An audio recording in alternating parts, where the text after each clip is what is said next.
title fluid. I'm the director of a of a company, so I do everything that the CEO used to do. But most of the time, I'm just helping companies define their cloud strategy. Right? I focus on the word strategy a lot, rather than you know are we going to do Entra? Are we going to do Intune? I was like, well, depending what their strategy is. 'Cause people tend to just adopt the licenses they have and not think how they can, make the most out of it. I'm in favor of doing less, more, right? So have less tools and get really good at it, rather than have lots of small tools. And security is a world where if you let each vendor do what they're best at, you can have lots of vendors doing security. So I focus on trying to get a combination that makes sense. This is a VanTUG event. I also happen to be the president of VanTUG by accident. I volunteered. I volunteered. I used to be a VanTUG member many, many, many years ago. My previous instance in Canada. When Graham Watson was the president of the Windows Vista release days, big events, big parties, big budgets. And I've always been part of user groups. I think they're a great way to meet and connect people. Already had a great connection with potential great future here today, so that was already worth the day.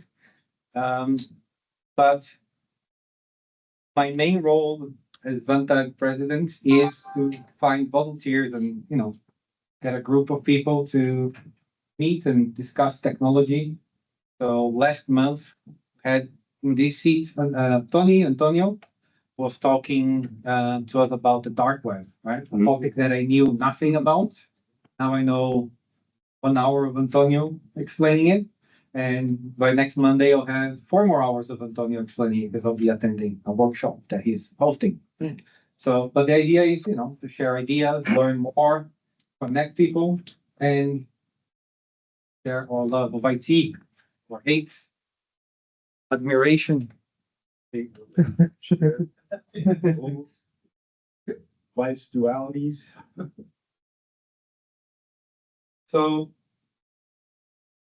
I was start talking about Entra, saying that we're talking specifically about Entra ID. Entra is a family of products. There is a little bit more than what's on this slide, and that's because they released something called Entra Suite. That's the one. Oh, I got this shirt under NDA because we went to an event in Redmond called Airlist. So they invite some security partners. They talk about the roadmap. They presented the new products to us. They were asking for feedback. It's a very good event directly with the engineering team. And they said the product will be released July 1st. Do not use or post the t-shirt before that. So July 2nd, right? They take a picture of me talking to a customer and post it on Twitter. And they get a message 5 minutes later. Can you please remove? We delayed the launch of the product. You can post it on the 14th, right? So, at least we're friendly. Because sometimes they are not with NDA. last year. Yeah, yeah. So this product is it's 4 different products. They extend and the Entra family into the SASE model, right? The zero trust. Microsoft calls it SSC instead of SASE because they didn't want to use the name that someone else created, I guess. And they like 3-letter acronyms, so I think that made sense. But we'll talk mostly about Entra ID, P1 and P2, right? So the stuff that you usually get on the standard Microsoft business and E1, 3, and 5 licenses.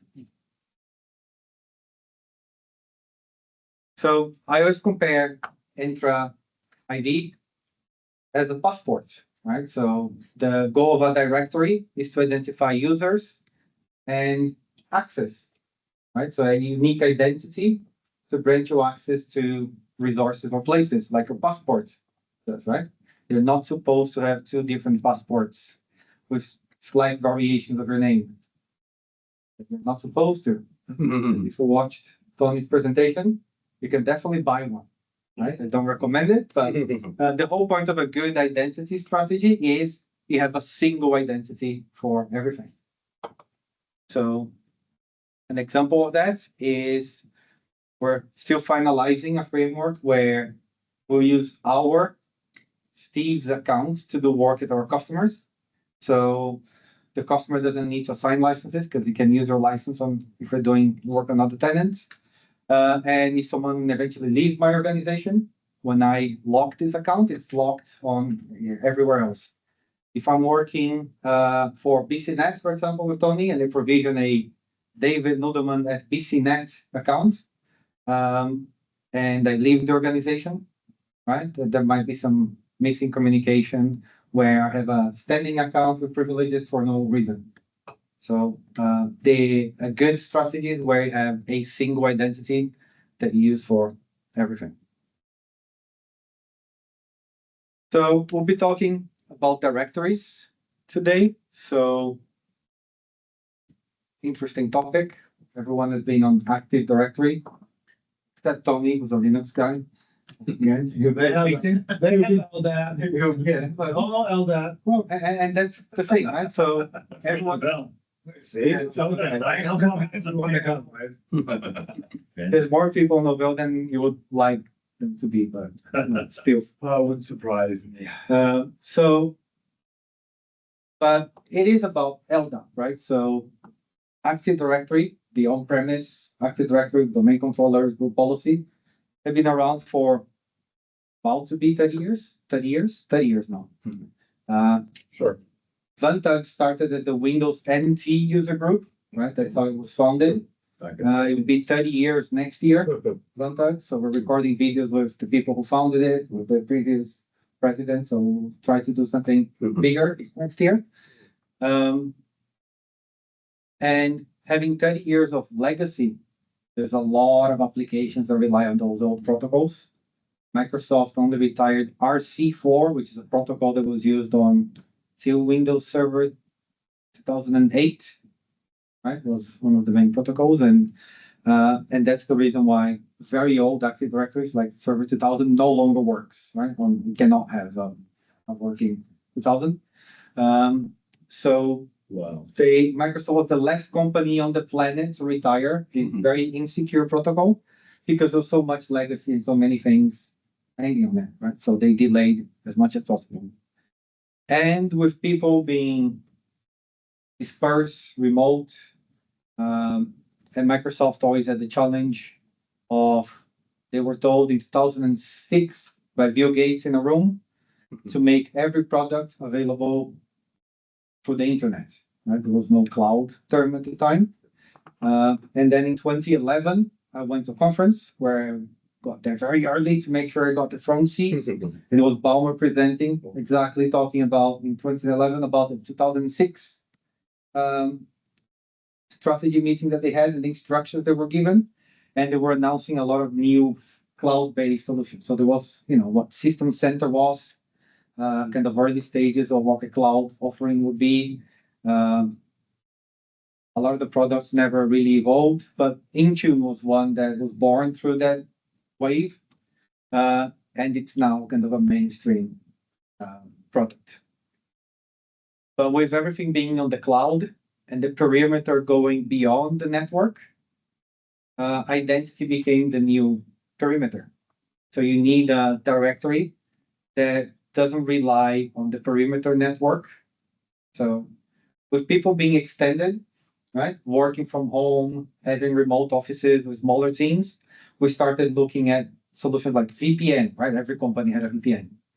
Then VPN wasn't good enough because you couldn't apply group policy because they didn't kick it in before GINA, right? All those crazy things people had to do. Then Microsoft came up with direct access, just kind of replaced with always on VPN.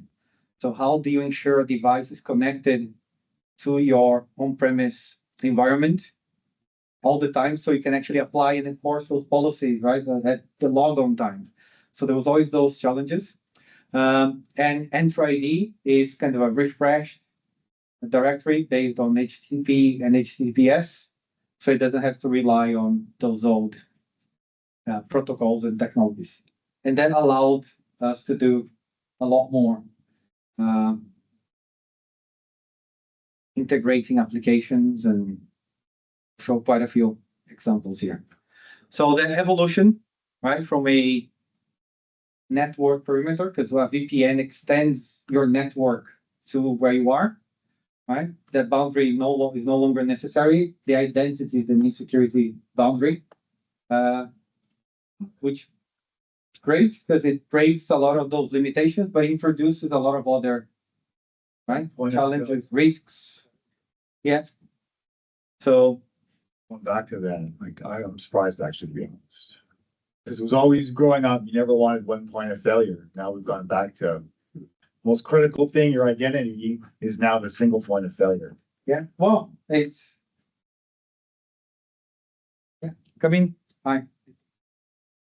yeah, and I had this discussion a lot. So I always say that yes, I would say the Azure authentication service is a single point of failure, but it's probably more resilient than anything a company can build on its own. But Sure.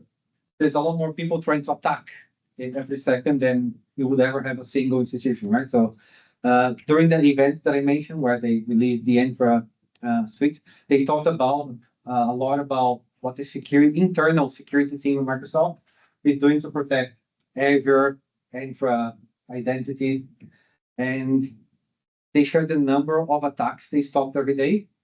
It's been increasing a lot for two reasons, right? First, there's a lot more people trying to attack it. Second, they're getting better at stops, right? So they're just showing the number of attacks that stopped. They're not showing how many attempts are there. Because there might be attempts they're not even detecting, right? That's the other problem with security. But that evolution helped us create, cloud native companies that don't need physical servers, don't need physical locations. My company, for example, we don't have an office. Every single person works from home. We have zero server infrastructure. And most of the work we do is to get people little by little to get to that, not with the intention to retire physical infrastructure. There's a lot of things that still make sense to be close to the user, right? Big files, CAD, engineering stuff. A lot of educational systems make sense to, Visual editing. yeah. So there's a lot of things that still make sense, right? So Microsoft finally released something on Azure to put stuff back on-prem inside the Azure umbrella. That's still evolving, but I've seen a lot of customers who went very early to the cloud and say, what can I bring back? What makes sense? Dell, HP, all, dropping prices of hardware significantly. So, interesting world, evolving world, right? And that's the beauty of IT. And also the curse, right? It keeps changing. Yeah, people studying. Boys, I don't know what you're complaining about. That's the way I see it. So, because of the old world and the new world, right, and the transition period, which will be long, we always talk about hybrid identity, right? Hybrid identity is a bridge between your on-premise Active Directory and your cloud Entra ID directory. The identity should still be unique, right? Should be one unique identity. I've seen a lot of people committing atrocities. Yeah, I'll sync this OU that has those users. I'll create those directly on Entra because they'll only be cloud-based of like create everyone in one place, have one workflow to create and manage users, right? Because you don't want to, when someone is terminated, is this a cloud-only user? Is this an Active Directory? I can't find the user. Did someone else delete the account, right? So, again, think about how to best use the tool, not just use whatever you think, right? I think strategy, again, is the key point here. But hybrid identities are very important because after 30 years of developing developers. I always blame developers, right? That's my victim usually in IT is developers, but developers create applications. It's their fault. Yeah, it is. Saying. They create applications that heavily relied on that physical infrastructure, right? Where you needed a connection, a network, the LDAP protocol to connect applications and validate users using Kerberos, right? We use all those beautiful terms. So there's a tool that keeps the sync alive. You can decide if it's both or not. There's a password write back option, so you can do like sync. If you worked on a service desk, probably most of the tickets you dealt with was password reset. Usually, always the same guy on Monday morning that forgot the password that it's on a post-it on his monitor, right? That's the cleaners cleaned up the Friday before. So there's a lot of tools, right? That Microsoft little by little incorporated very nicely on the cloud offering. They're having a hard time to retrofit on the on-premise, like multi-factor authentication on servers. Right? There's a lot of add-ons you can add to servers to do multi-factor authentication, SMS, and that has been around forever. Microsoft's still struggling to retrofit that with the new cloud model into physical servers. They tried a few times. We're helping their team to test that as part of one of the Entra Suite offerings. They will get there. They're getting closer, but it's challenging, right? It's not the same world.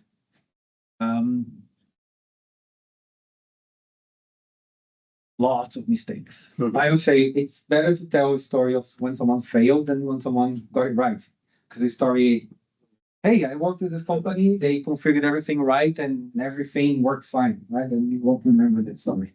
But there's a lot of horror stories of how to do things the wrong way.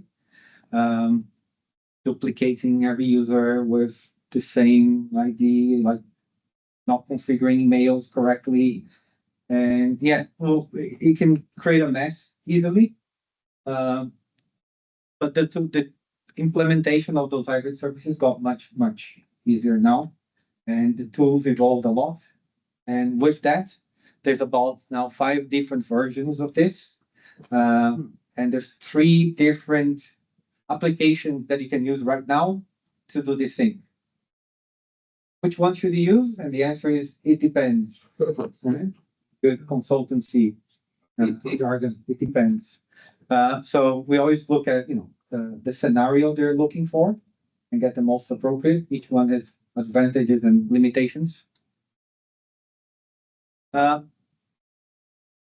hate talking to slides, so I will show a little bit what the cloud directory looks like and show a little bit of the functionality.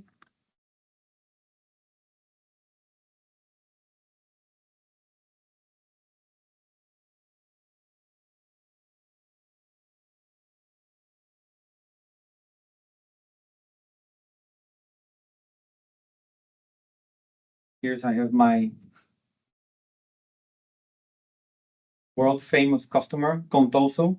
So if you've seen enough Microsoft demos, that's usually what people go for. The reason for that is if you're a Microsoft partner or Microsoft employee, there's a website, the shortcut is demos.microsoft.com. You can get a pre-built tenant with, users, licenses, and so on. And the default configuration is Contoso. That's why you're going to see Contoso everywhere.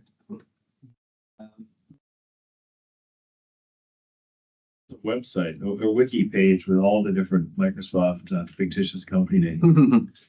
Yeah. Wind Trader, Not Tailspin Toy.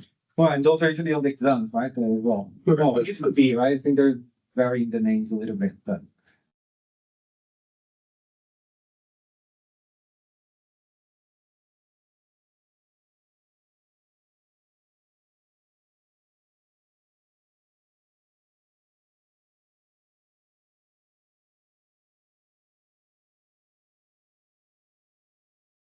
So if you're familiar with Active Directory, Entra ID operates the same principle, right? You have users, So you create users in the traditional manner, right? Name, surname, email address. Is it a member of something? Is there a department?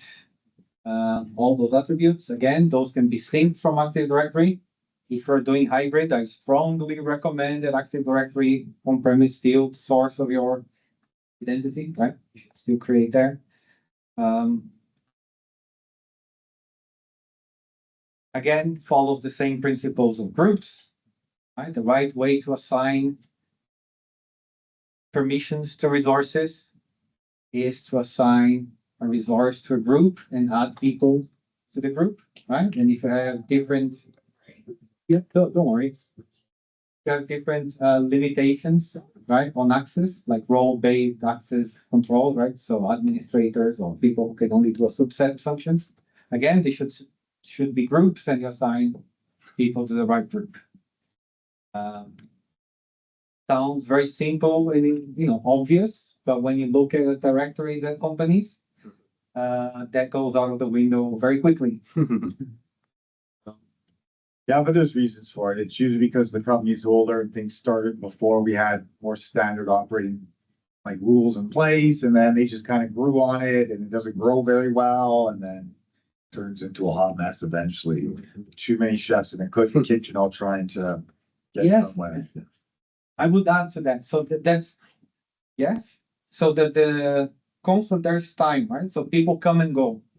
So if processes and knowledge transfer is not stable, and they're not, right?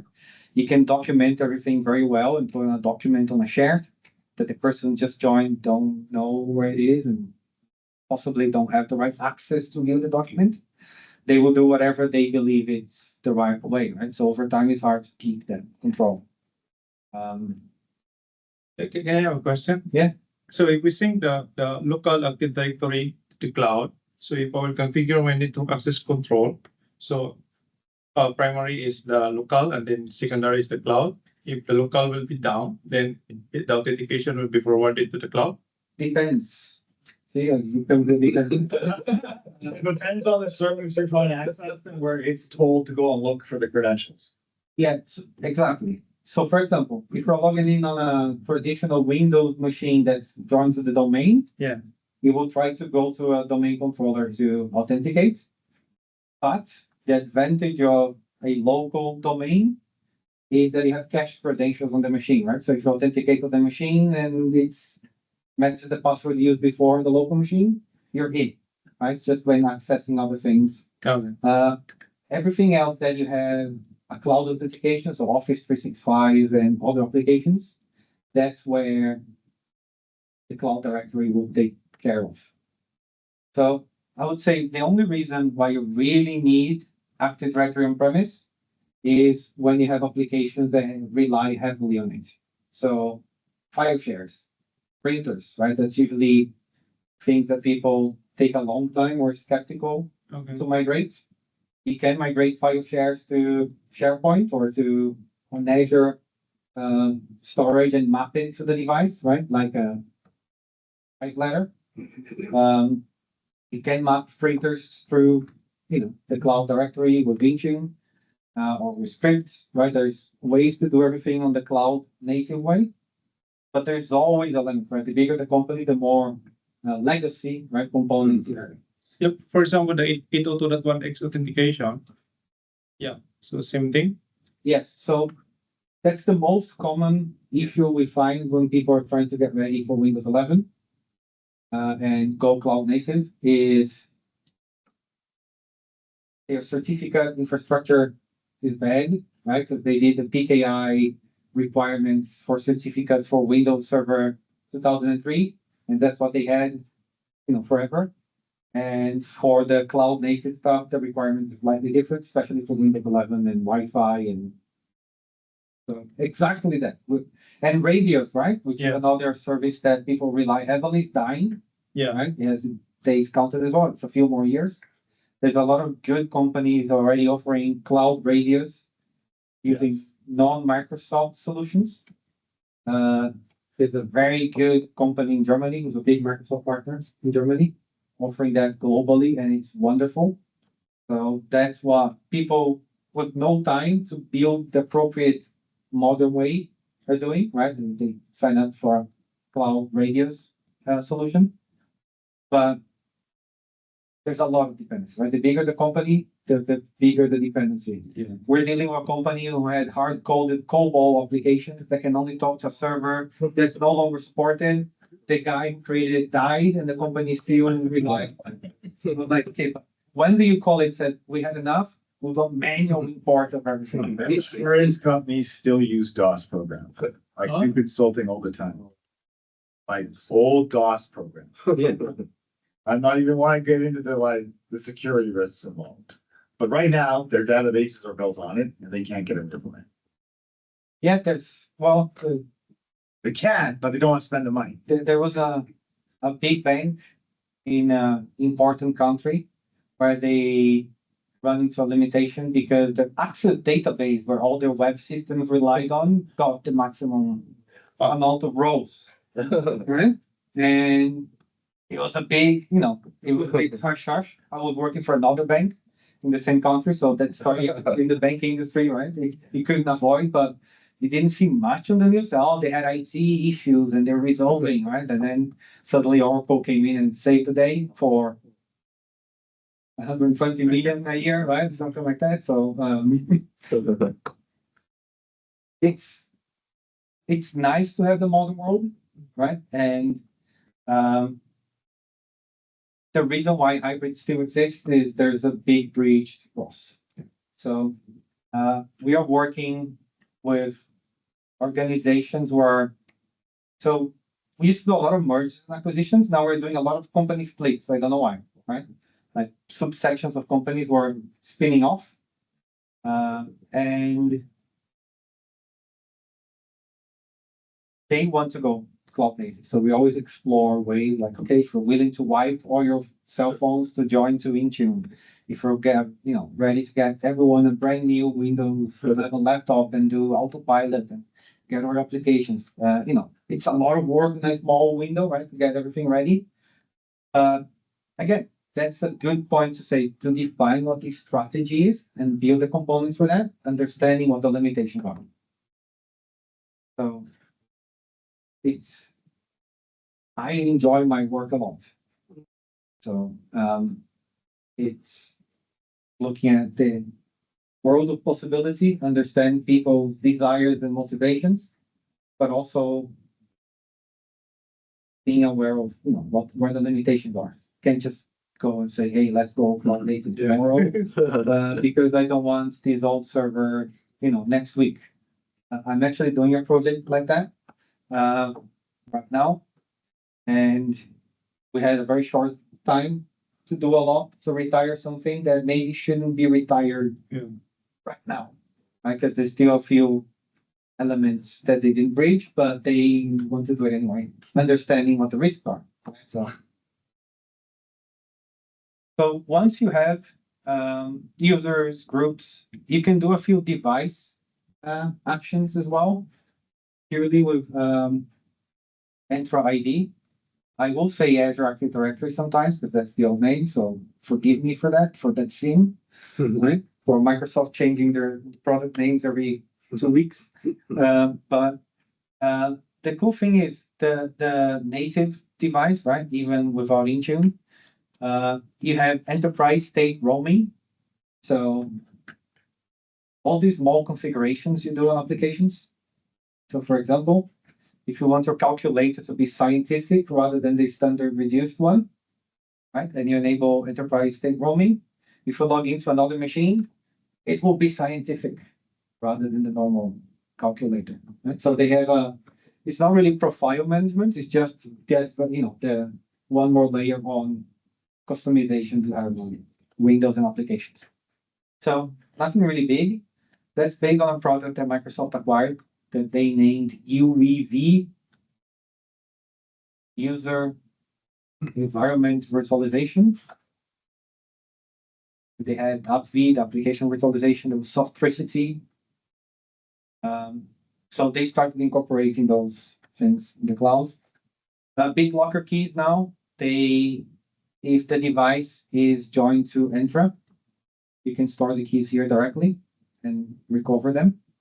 So they don't list here by default. You just search the BitLocker key and it'll give you the recovery key if you need it. And something that people had a hard time, but now they had a cloud version and it's included in Entra, is the local admin password recovery. So that's used to be called LAPS, right? Local administrative password solution. So that's basically saying goodbye to lateral movement, right? So when you had NDT or SCCM or whatever method of building machines ghost, you had the administrator account and you probably had an IT service account and they all had the same password on every single machine. So if you compromised one machine, you had access to everyone, right? Which means you can browse this $3 drive and then explore every file there as administrator. So what LAPS does is important part of identity, right? There's managed accounts left over on devices. It assigns a unique password per device. And you can come in here and say, okay, what's the local password for this device? And you can set policies, right? Once I retrieve that, it will change it next day, or you can rotate it every 7 days, 30 days. But every machine will have a unique password. So lateral movement on those known admin accounts go away. And you still need local admin accounts, right? You shouldn't be giving users local admin. We all know that. Yeah. We all know a long list of people who still have it. I guess some of you, your local account is an admin on your own device. Raise your hand for guilty. I'm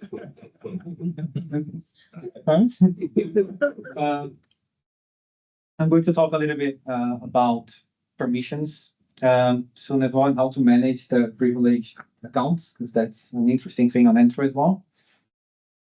And then another area where those three elements, devices, users, and groups, start merging together is no longer on the identity side, right? But on the access side. So now that you know who the person is, which group they belong to, which device they're connecting from, right? The managed device or unmanaged device, you can start giving access to applications. So there's a very long list of applications that you can integrate natively with Entra ID. So if you click new application, it will have a gallery with over, there's a lot more than this, right? Those are just the featured ones. I have a demo on my actual, I'm sharing my mail. So if I go to my apps,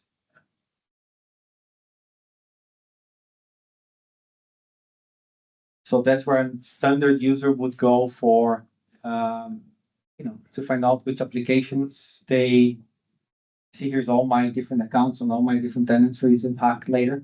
It's too much work, don't worry about it. Yeah, password is one exclamation mark, right? Then typical password. I actually had to change the password, so now it's 2 exclamation mark now.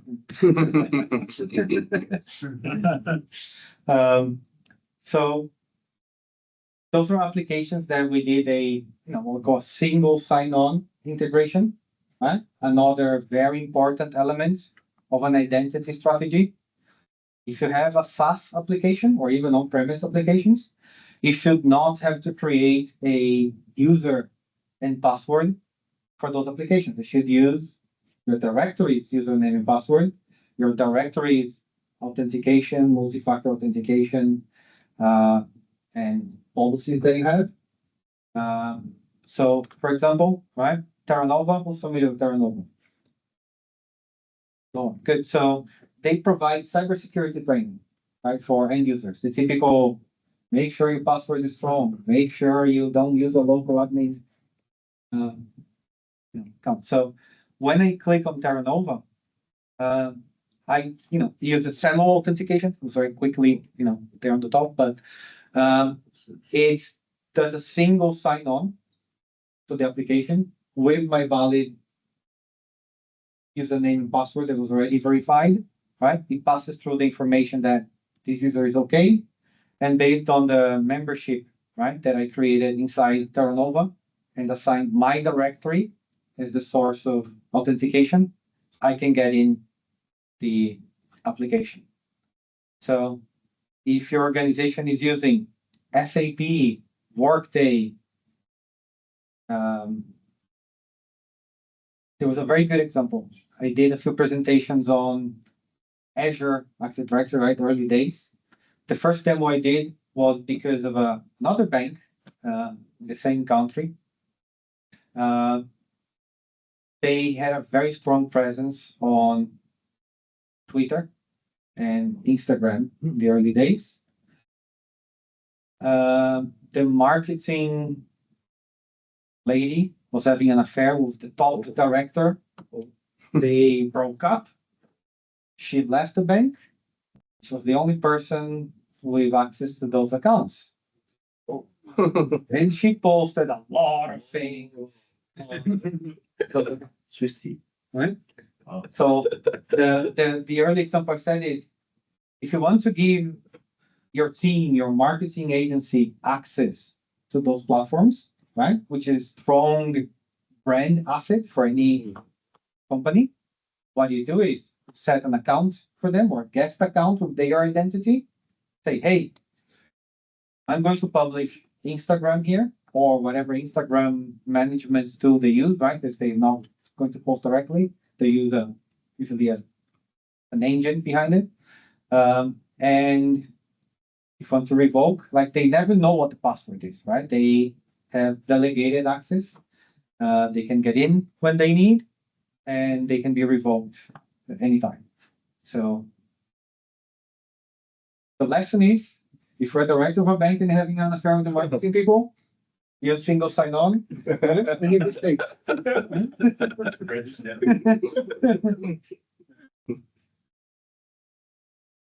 So there's a lot of out-of-the-box integrations, right, for the big obvious things. And with SAML, there's a lot of ways to integrate with even legacy on-premise applications. So we have a guy on our team, Bruce. He does a lot of the manual work of integrating legacy stuff with this because it makes sense, right? We don't want to have to manage another username and password at another application and have service desk people creating username and passwords with different naming standards on every application because they didn't get trained, right? It was dropped on the job on the first day. There's Also policies though, right? Can constrain the naming. Yeah, so yeah, there's a lot of controls you can get around. And the cool thing is all those elements can be attached to the labs, right? Where I was talking about the local admin password solution, which is this, right? Conditional access. So conditional access is an engine that you have attributes and conditions that generate actions. So for example, I can say if I'm coming in from my Azure AD or Entra ID account, and I'm on a Windows device that is managed by Intune or corporately owned, whatever, or enrolled on Intune, there's lots of different terms for those hybrid stages, right? And who owns. And if I'm in Canada or in Germany, where we have the other office, and I want to access, right, Office 365, and I authenticate in the last 7 days, just allow me in. Right? But if I'm not on one of those devices, right, I'm in a coffee shop in Singapore, I'm safe. I'm in a coffee shop in Thailand, right, a bit less safe. Right? And you're trying to access your corporate email, then you can set a policy and say, hey, you must do multi-factor authentication. The session automatically expires after, right, 2 minutes of inactivity. So you can set up different policies, including you're not allowed to download anything. You can only access email from the web, so you cannot configure an Outlook right, on a foreign device. So it's a pretty intelligent engine with all those pre-built elements. Those policies are very easy to build. Be very careful, because if you do the wrong thing and lock too much, you lock everyone up, right? So, well, I always recommend have a break glass account. That's the first thing we do for every customer, is we get an account for recovery, emergency recovery purpose. That doesn't have any policies applied, it's excluded from everything. Now there is a mandate to have MFA on that account as well, which is, you know, say, okay, just get a FIDO key, right, a UB key or something like that. Put it on the envelope together with the password and keep it in a safe somewhere. People use that account a lot. Mistakes happen, right? People forget things. So that's the beauty of the cloud directory, is it has all this intelligence. If this slide was new, they would replace the word machine learning with the two dreadful letters. But it's something that didn't exist and hard to replicate in Active Directory. So meaning the cloud, we have something like a built-in access control already? Yeah, so there's a lot more options, right? You can set limitations on countries, or if it's a managed device or not. Time of day. Yeah, time of day, if it's a known user or not, or based on group membership, right? Yeah. If you're a member that has access to the more secure data, you have to do MFA every time you log in something new, right? For companies with IP, right, intellectual property, we always say you have to require MFA we usually say 9 to 10 hours, because it's a full work day. Yeah. So once a day you will request. Right? But you can have another MFA policy or conditional access policy to say, yes, it's once a day, but every time you access your financial system, every time you ask for MFA again. Because if the person leaves the machine unlocked, then, Yeah. right? One bathroom trip can be a bad day for somebody. Yeah. Yeah. Oh, I can put another zero at the end of my salary. Good. Let's see how long it will take for them to. So hopefully they will not need work day, right? So, but it's well, right? After the. So it's intelligence that's there, and with that you get a lot of alerts, right? So you get risk analysis. So there's the most common entry on the risk analysis, what they call impossible travel. Right? I logged in from Vancouver. Now, half an hour later, I'm logging in from Toronto. That's impossible travel. But then it can be a false positive, because I can be using a virtual desktop, right? So that's a challenge we get now, is we have a lot of people using either Windows 365 or Azure Virtual Desktop. Even if you configure to Vancouver, it always reverts back to Toronto. And so, yesterday I was using a device and it said, it's going to be cold, right? The Windows 11 icon. I was like, it's usually hot. What's going on?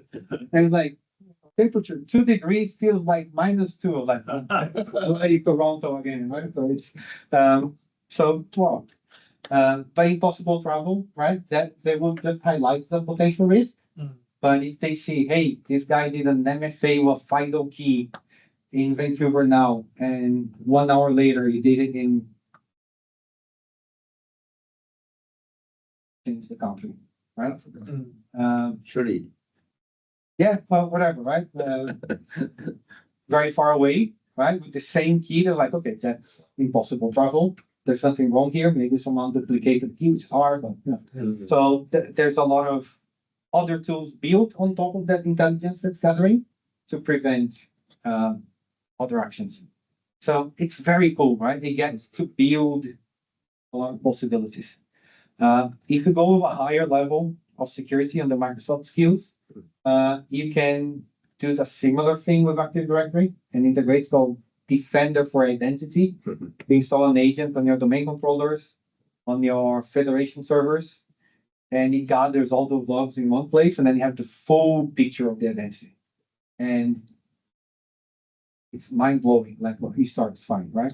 All the users are doing weird stuff, you find out very quickly. Bunch of devices do that. Barracuda has one that does exactly the same thing. Monitors everything going in and out of your network and can find all sorts of things. Yeah, so at the bank, we fell in love with dark trades because they had the most amazing visuals. But apart from that, we struggled to really get the juice out of it because we had a very strict, closed network, right? We're a bank. But as soon as we started adopting cloud services, oh my God, the thing became really valuable. And having the physical visualization helps a lot. But then you see, right? Oh, I'm being attacked by the usuals, right? Brazil, Singapore, the Netherlands, Singapore, whereas the regulation is not that tight. Lot. VPN from US. VPN from VPN from the US. That's the most common. So, but that new directory opens up all those, possibilities. I love conditional access.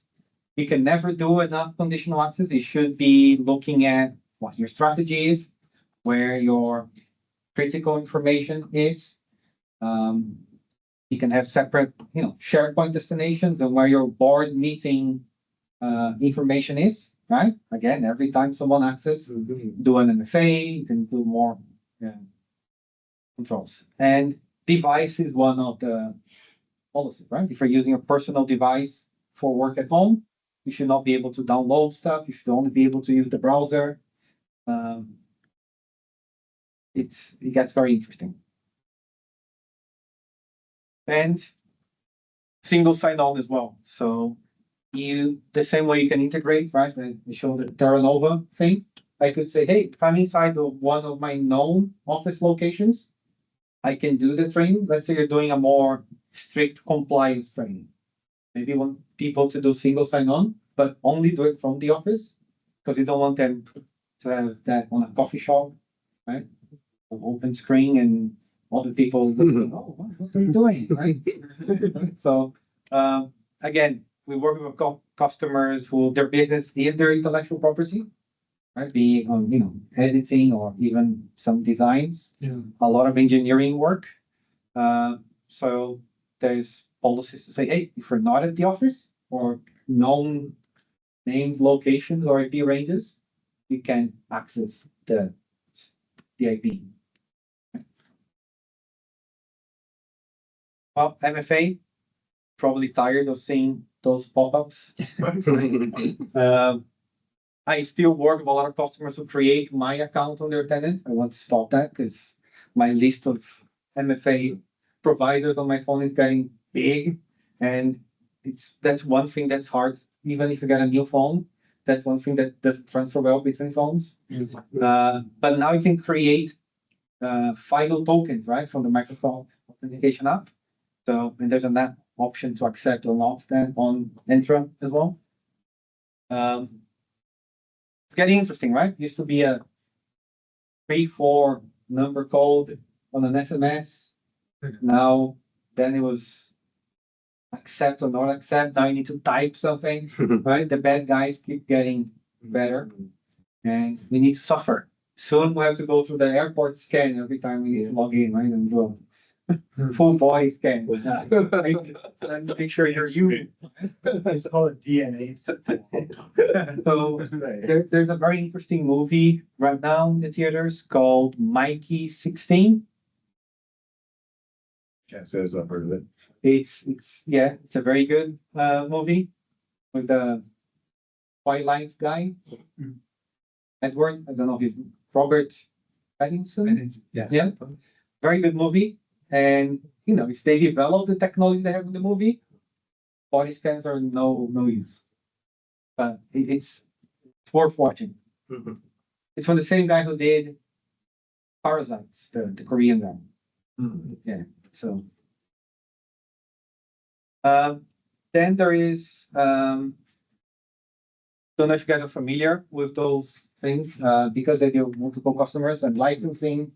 I always say that if you're working with Microsoft licensing, To keep up to date, you need a PhD or something because not only names change, but what's part of what keeps changing, and they add more stuff, and they release even stuff that you need that P2. This is not P2.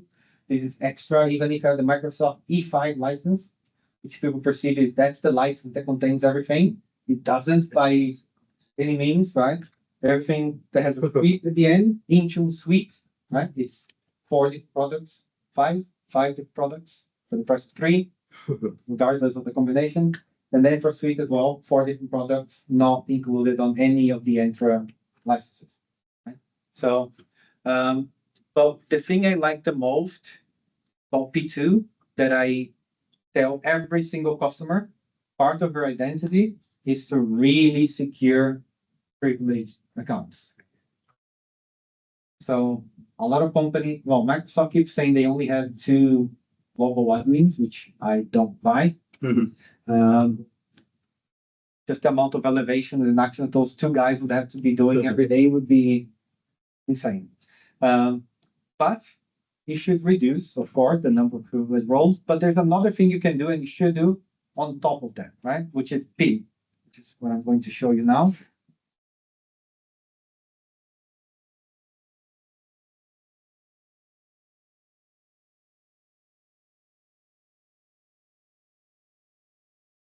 Open here.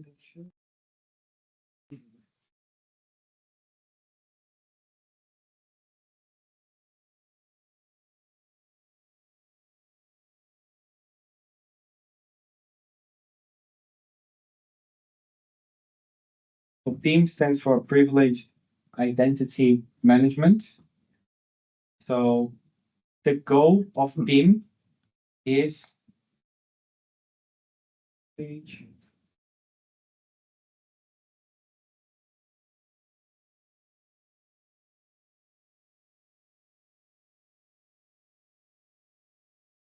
So it helps you identify first how many privileged roles you have in your environment, right? So you can see here, I have 8 people. I have active global administrator roles, right? That's a default out of the box demo tenant from Microsoft. And so even on the demo tenant, You see they have 2, right? they already have me. And then 1 exchange administrator, right? And then they have no one else with any other privileged roles. So basically what they did on their test tenants to showcase their security is they gave everyone who required any type of access global admin, just like every company we know, right? There was that famous, I consider him bad guy. I gave speeches at big universities similar size to this one, to the people graduating on their master's program in cybersecurity. And a lot of them consider this guy to be a hero, right? Snowden. I was like, no, Snowden is not a hero. He's just a SharePoint administrator who was given too much right? A lot more than he should have, right? So let that be the lesson. He's not a hero. He had one of, I don't like to say that, but let's say he had from an IT exciting position like that we deal with networking security, right? He had a more lightweight role, which is data and information management. And he was given too much, too many rights, and he copied all the data somehow, right? And no one watched the logs. There's a lot of people to blame there. And that's the default behavior, right? If you don't have PIM, there's really nothing natively you can do. So my first advice to every customer we deal with is, if you're going to create an account for me, I must have an Active Directory, an Entra ID P2 license, because I want my usually security reader or Intune administrator account to be PIMmed, right? So what PIM does is, now that I know that I have 8 global administrators, they are all active assignments, right? They're standing privilege. It means that if one of those accounts are compromised, people can just log in and they will see everything a global administrator can do. What PIM allows you to do is to transform a permanent or an assigned role into an eligible role. So by default, even though I am a global admin, it means I'm eligible to be a global admin when I need, but I need to come to my eligible, request it, right? Go through MFA to validate that I am, and provide a reason for how long I need that role. And you can set policies. So what we usually recommend is 8.5 hours, right? Someone is a normal worker, right, doing admin tasks. I don't see a reason to be more than 4. If you're global admin, you should do MFA twice a day, right? That's my preference. So when we're doing customer work, what we would do is we would come in here to say what's eligible. They would be listed as available. Let me see if I can transform a user. If I remove, just remove and update. Desire. Yes, okay. So I can remove from permanently assigned, and I can say he's eligible, right? Instead of Eligible. Yeah. Okay. eligible instead of Permanent. permanent. I save that, and after these updates, I can actually do it to my account. It's a nice way to lock myself out of my own tenant. Right? Let's do it, right? Well, what's the fun if we don't do those things? Good. I cannot do it to my own account, Yes. right? So when I go to eligible, so Now, eligible, so when you say it your way, it sounds like you can't read it, as in illegible. not illegible, but eligible. Eligible. Eligible. Eligible. Make that legible. Yes. See, that's why I need to get out more, right? I need to learn the language. So Isaiah, right? If he gets compromised right now, he no longer has standing global admin privileges. If he needs to do global admin work, he will need to come in here and he will see his assignment is available, to avoid that word, and he would need to click on request, right? When he requests, there will be a window saying for how long do you want, and provide a reason why you're requesting it. So for my customers, I would say the name of my company, dash, the name of the project and the task that I'm doing. So it's very clear on their logs, Exactly. right? It's not just me providing elevate the privilege. That's what my other coworker did. And I'm like, come on. Let's leave a nice audit trail of what we're doing, right? So this protects, right? So instead of having 8 global admins always available to be fished and used, you can, take away those elements. David? Yep. That theme feature is only required for you as an administrator or for each user to be eligible? Yeah, so you need to pay per user using this feature. So you need a P2 license. So what you're asking, I think what you're asking is no, you only do the eligible for your administrators, not for the users themselves. Yeah, my question was like, more on my words. About, so for example, you have a team of 10 people doing full administration permission. You are the lead. So in a company, the license will be only for you who manage that changes, or it will be for the whole team. Everyone that Teams touches. So Oh. everyone you need to change their that control, right? So I always say anyone on that list, right, with Requires that like, active assignments, those need to be licensed. If they're user, right? If they're service and stuff like that, you don't need to, because you don't want to, right, have to put a gate on a service to be doing what it needs to do. But every user needs to be licensed with P2. okay, got it. Thank you. So I always say, right, by default, everyone from the service desk up should be.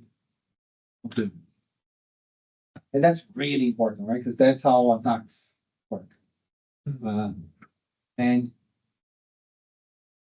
I don't like when I have to engage a customer to recover from an attack. I really don't. Right? That's his job. Oh, I like those. And What did I tell you 2 weeks ago, buddy? he told them today, like, don't you guys want to get involved more in those things? Like, no, I prefer to engage on this, right? Create strategies to prevent that from happening in the first place.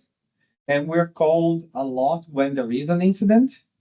They need to recover, right? There will be, in the Deloitte building, so let's use Deloitte as an example, right? They'll hire Deloitte to do the recovery exercise, but they will still need hands-on with technical knowledge of the environment. That's where the customers call us because we know the environment, probably already have identities there, and we can help them do the technical bit that Deloitte is just following, procedure. It's important to have both. You can't just have technical people trying to rebuild after an attack because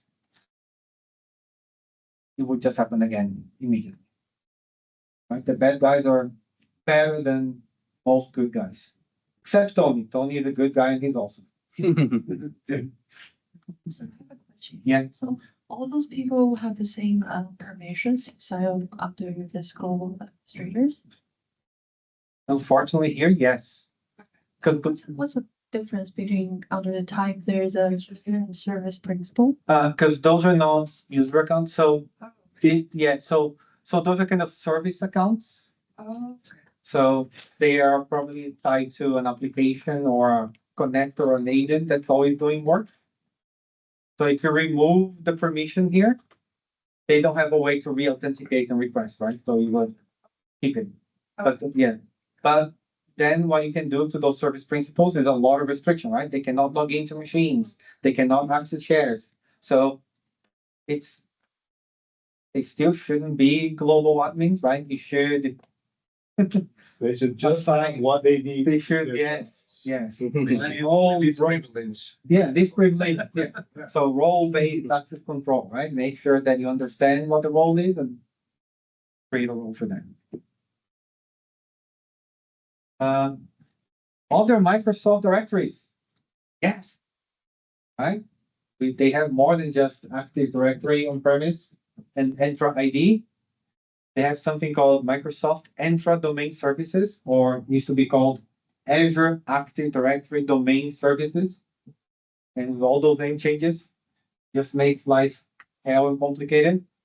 But what is Entra Domain Services? So I mentioned there's a complicated element to bridge, right? So now that we're doing those divestitures or companies spinning offs, is they want to go cloud native, right? There's no reason, like I don't want servers, I don't want a server room. Right? Why do I need a rack with refrigeration and power and storage? The cloud good enough? It is. But sometimes you have services that require traditional directory, right? For any reason. So that's what this is. This is a traditional directory managed by Microsoft. So it's very limited, right? You can't apply group policies. You can't log into the domain controller and do stuff and install applications on the domain controller, like some people do. It's a working traditional Active Directory hosted on Azure that you can use the LDAP configuration. You can sync your directory, right? It's the same identity. It's used generally and it's evolving, right? So Windows 365, right? If you're using that, or AVD, Azure Virtual Desktop, you needed until recently for both of them a traditional Active Directory, right? You needed to attach the machine to a domain to be able to work. Now you can do just a cloud join on both, thankfully. But this was to cater for scenarios like that, where you needed a domain to connect to. And it's simple, easy implementation. Right? So it's like a 3-page wizard, next, finish on Azure, and you have a directory synced with your Entra ID. Is that like a virtual machine appliance on premise? It's kind of that. It's all on Entra. Oh, it's all machine. Yeah. So it's basically to do domain join for Azure machines, right? That's the purpose. Oh, okay. Yeah, you shouldn't So replace. it's like a domain inside of the VNet. Okay. Yes, Oh, exactly. okay. It's a managed domain inside a managed VNet. Oh, okay. Yes, Okay. that's exactly what it is. And another important thing that I recommend people look, security is very important and increasingly more important. Again, the bad guys are very good. Every time I hear that 2-letter acronym that people use everywhere, AI. People say, "Oh, I can use AI to be more productive." I said, "Yeah, the bad guys are already been using it for much longer to do much more damage than you can imagine." Right? So Microsoft Secure Score has different categories. So inside Entra ID or Azure Active Directory, as you can see here as well on this screenshot, gives you a lot of guidance on a lot of individual items that you can address, and it tells you why you need to do it, what the impact of doing, what the potential side effects are, and the score impact. So that's a good place to start, right? It doesn't have everything, but it has a good chunk of things you can do to improve security by a lot. And it doesn't cover the overall security score, includes identity, but includes devices and include other areas as well. That's always the first place to start.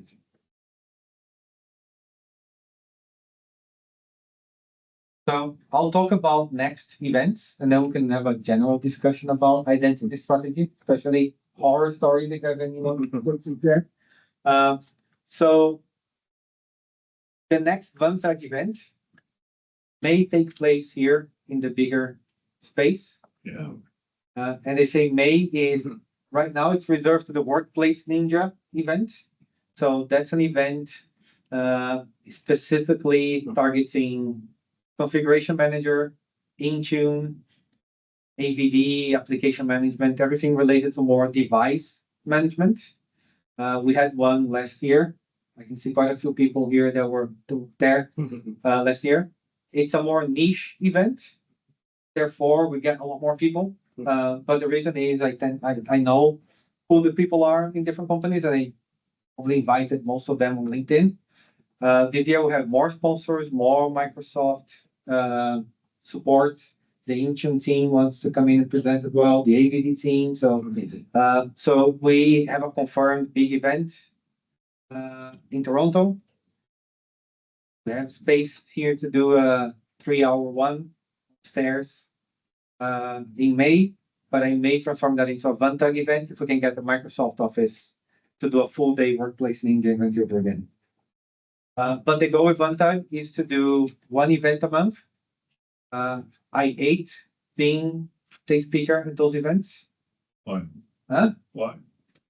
Because I'm the president of the group, and I feel that I should give other people the opportunity to speak. And the reason why I accepted being the president is being member of user groups in the past drove a lot of the nicer career moves I had. Great. I joined the bank that I referred to a few times because I presented at a user group.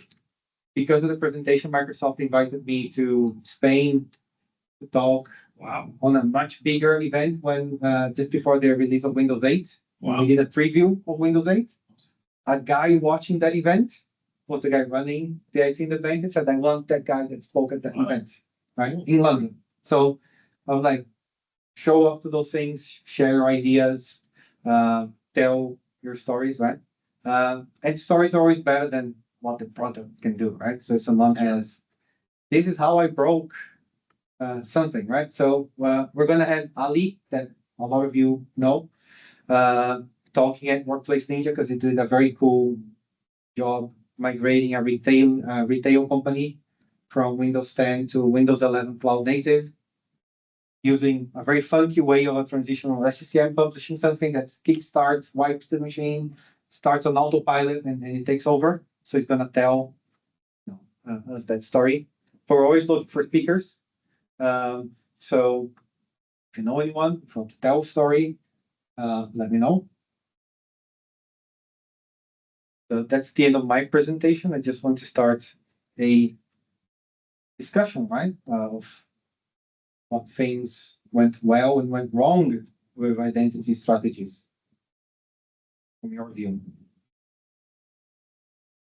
People will always be the weakest link in anything. Yeah. Absolutely. I used to hear the people, process, and technology, right? But people is the least stable of those three. And the time element makes the people, right? Driving the technology and the processes. So, yeah. That's why we're going to be replaced by the two-letter. No, AI is not gonna replace us.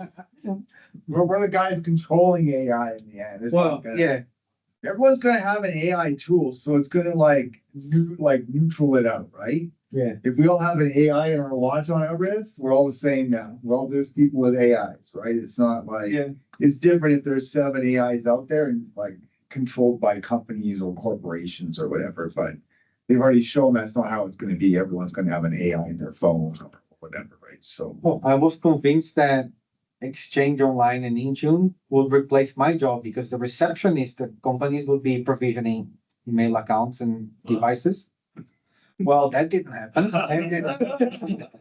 And even I can barely do it, right? So, okay, email is kind of okay, but Intune still, with all the changes every day, still a challenge, so. it's all a challenge every day. But humans, right? I would say the policies should enable people to do what they need to do and restrict everything else, right? So it's a productivity tool. Yeah, but no tool ever does it like in a way that there's always a trade-off. Anyone who's been doing it a long time will tell you that ease of use, security, and time are all in a trade. There's one's always going to affect how the other two perform. So the more secure that you make it, the more time anything takes, and the less happy your employees are, right? So there's that factor. But if you take away security, sure, they get stuff done faster, but then you run into people stealing your shit, right? So it's who do you make unhappy, your employees or the fees? I mean, seems to me it's a no-brainer, but you'd be surprised how many companies, for example, just like what you said, realty company, we're not going to get into names. They were attacked once. I traced it to a TV in one of their spare satellite offices, told them they needed to change all their stuff. 2 months later, I detected another hack going on into an old decommissioned server that had still been left plugged into the power and network. So I'm like, hey, don't turn that one on. And then there was another attack like 4 months later, and they actually managed to get onto one of the users' machines, who at the time, no one realized was actually a global admin. So the user had signed their local desktop with a global admin, and I came across it because I saw the alerts from the Sentinel-1 saying, hey, your entire SAM's being downloaded. Is that a problem or not? So by that time, it was like too late. We had to completely redo their whole entire identity, right? Once the criminals get your SAM. So, and we warned them like all the time, put your MFA on, do your multi-factor, do your complicated emails. You tell people more than 10 characters, they all grimace and cry at you, but I think a supercomputer can crack a 10-character uppercase, lowercase numbers and characters in under a minute. Yeah. You have to hit 20 characters before you have any type of security. And then it's only good for about 100 years before they crack it. So, and we'll have faster computers that can crack that long before we get there. So, I've been a big person on security, but I've also led by saying backup's your best friend. Because if you pay a criminal off, I guarantee it, you're on their like hit list every other day. The minute you give them money or any kind of like compensation, you're like labeled as like a gullible. So they'll just like hit you with everything you got. I used to walk in This was like back in the day when I was doing like more in-house security evaluations, and I would take a little USB stick and there was a couple tools you put on it, and it was pretty much the minute you stuck it into the desktop or laptop or whatever, you know, the machine's compromised. So I would throw a bunch the night before. I'd go in like early afternoon, I'd be setting my thing up. We'd have everyone in the boardroom, right? And, you know, as I'm opening my laptop, I'd be like, so who found some USB sticks yesterday? Of course, everyone's, oh, you like those pictures, right? And then you just open the email client and you see emails coming in from all their computers, where my tool has literally grabbed all their files and just started emailing it to me in 1 megabyte chunks, right? And of course, this was almost a job give me at this point, right? They're like, oh my God, I can't believe it was that easy. You know, and I told people like, if criminal wants into your stuff, they will get into it eventually. Your best friend's a good backup. And wipe it, start again. So. And then there's that, you know, Exchange server that ran for 15 years straight. When they finally turned it off, it died. So there's always, and we actually had another servers we were just joking about not too long ago, where the servers are old enough to vote in the States. That was like, we're like, when the server is old enough to vote, you know, it's time to retire, right? So people will always try and get away with whatever, like as an IT company, you have to get away with. So a lot of the bad traits that I feel out there are because bad IT people were doing their jobs properly. So I feel there's a lot of people related to that, right? And the people element. I see, especially on the public sector, there's people who have very long-term experience in the same company, with the same solution, and they'll fight to death to keep something that shouldn't be on forever because they're the only one in the organization who knows how to support it. You mentioned, you know, yeah, you know, and it's true. They still see that a lot, right? It's incredible. Like people saying, "Netware is fine, right? I know how to support it. Don't retire it." Right? And like, that's yes. the first one, I for sure. So, it happens, right? It's anyone else have a horror history? On with mid to clients who had that, that's what I'm hearing. Or I think most of the clients want to be cost conscious. The cost conscious, yeah. Yeah. Well, If you want to replace, you got to say still running. Yeah. yeah, We still, don't have budget until something happened. so, and I do understand budget limitations. Yeah. I do. But, okay. You have a limit, you have a risk, Yes. what's your strategy? Because the people say, I don't have a budget, they also don't have a strategy, right? The strategy is, when it explodes, the budget will appear and we'll do everything in 2 weeks, right? When the company is down. That is a valid strategy that a lot of companies employ. Because if they can get the budget, they will communicate that and say, okay, be ready for this. I did a big work for an interesting company. It was a modern travel company, one of those travel clubs. I proposed a nice identity device management, you know, single sign-on, join the computers to the device. It was all like free for all, right? People using Google, Microsoft, a mix of everything. Some people with Mac, Linux, Windows, all different versions. And they said, yeah, I get it, but that's a lot of work for our IT guys, and there's a cost. And if some, you know, if we get a cyber thing and we get hit with a 10 million fine, I'll just call it a bad year for me. 10 billion. That's what insurance is for. And then, well, but that's the thing, insurances will not cover companies who don't do their job, right? So we get a lot of work now that's driven by insurance departments. Oh, yeah, absolutely. Yeah. Lawyers are a big one of my clients. The first thing that they call back every year, are we gonna pass our compliance rules? Yeah. It's like their first question. So MFA, right? So driven in a lot of organizations. We have very few MFA projects to do left because insurance mandated, right? The last 2-3 years, that if you don't have MFA, you're not going to be covered. You could also lower your premiums by increasing your score. Yeah. Cybersecurity insurance. Oh, absolutely. Yeah, yeah. Well, the same thing you can do a track on your car to see how safe you drive, right? So they're measuring your approach to risk, and they will reward you for being safer, right? I agree with hey, if you have a security score, higher than 70, you get 10% discount. If it's higher than 85, 40%, right? Because they're not only your score high, it means that your attitude towards those things is more proactive, right? So. I'm amazed how many organizations, large and small, with all the publicized big and small breaches, the industries, governments, hospitals, still think, oh, we're too this or too that we're not of interest to hackers. As if they sort of micro target. Some do, but I mean, spray and pray and look for vulnerabilities. It blows my mind. The lack of awareness or inability to see the consequences of inaction.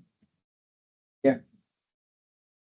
And you do have customers that you reiterate it over and over again and it doesn't happen and they get a breach. It's pretty serious and they take it 5% more serious and still room to do, right? One of my clients got cryptoed 3 times before they took it seriously. Wow. 3 times. And we had good backup, so we just wiped it all out and installed it again, but you're still down for 2 days.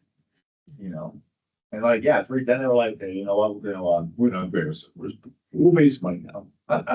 Yeah, my view on that is it's not the security, right? It's the attitude. What they call, they have a word for that now.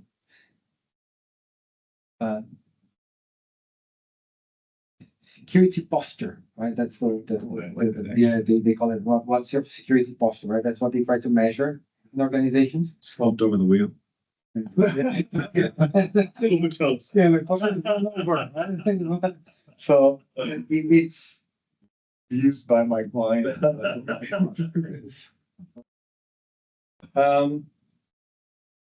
we're at time. I can stay here for as long as there's people interested in keep chatting. I'll stop the online conference. So thank you guys for attending online. If you wanted a longer discussion, show up in person next time. And we'll continue having fun and pita bread with hummus and Coca-Cola and Kit Kats. So Yes. thanks for the online people for joining. And thank you guys for making your way to Great deal. make your way downtown. You know what? I didn't have to drive so much in rush hour. It's okay. So the reason why I like hosting events here and it's usually on Thursday is I work from here on Thursdays. Ah, So, and the cool thing is I get to use facilities like this in both the room upstairs. Well, that is not good. works here, monopolizes all the speaking engagements. Brags about the job offers. Who's running this? You're cool. I'm pretty sure he'll pass job offers along if you really want. Yeah, so I think the biggest benefit of those in-person events is to get to know people. Sure. So I think we should do a very quick round of introduction. After the fact, okay. Yes, after the fact. So the online people don't get benefits. Start? Okay, yeah. My name is Eric Marquez. I graduated last year the Master of Cybersecurity in YIT. Cool. So I'm exploring this field because I used to be a software developer, just C++. Yeah, in my fault. When I did the master, I